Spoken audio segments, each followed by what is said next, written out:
Welcome to another interesting episode of the Roadside Historian, featuring your favorite roadside blab guy, the Motley Patriot. Hey folks, if you got things you want to hear, things you're interested in sharing, we're always looking for pieces of history, especially on stuff that isn't often spoken to.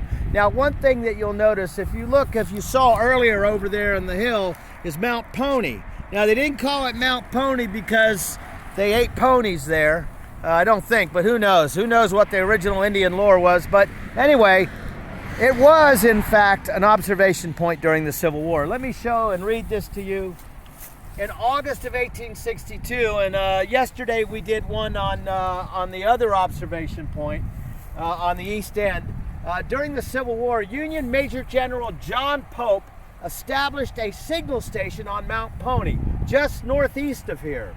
On the summit of the mountain, a high scaffold was constructed out of trees for an observation post and a communications center. So as I had said earlier, that right there, my friends, was the Google of the day.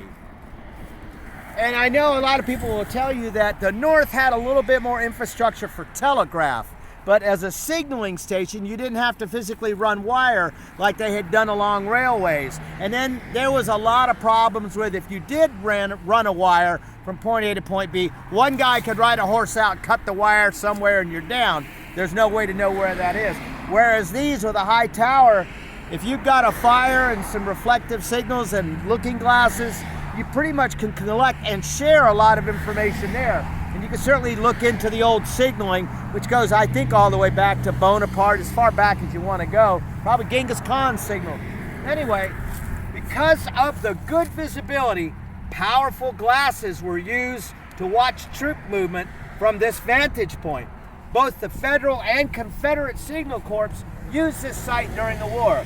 Other signal stations were built by the Union Army on Stony Mountain, Cedar Mountain, Thoroughfare Mountain, and Clark's Mountain. The folks that are related to the people that built my house in Unionville, Virginia. Clark's Mountain, isn't that awesome?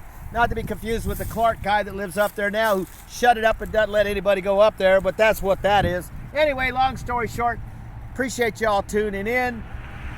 Share that history, let everybody see what's going on, and enjoy the moment and enjoy the day in beautiful Virginia. Again, if you've got some ideas or comments, please like and subscribe and share these videos with your friends. We're getting more interest in these history videos every day. We get a lot of people that comment, which sort of engages the community. We just did one up in Arlington for a signal point down there in Arlington. And someone chimed in with a very nice comment on some history that we weren't able to find readily. So if you've got some ideas and thoughts, please share them. Share it with the audience. And again, Motley Patriot, like and subscribe. And thanks for all your support, folks.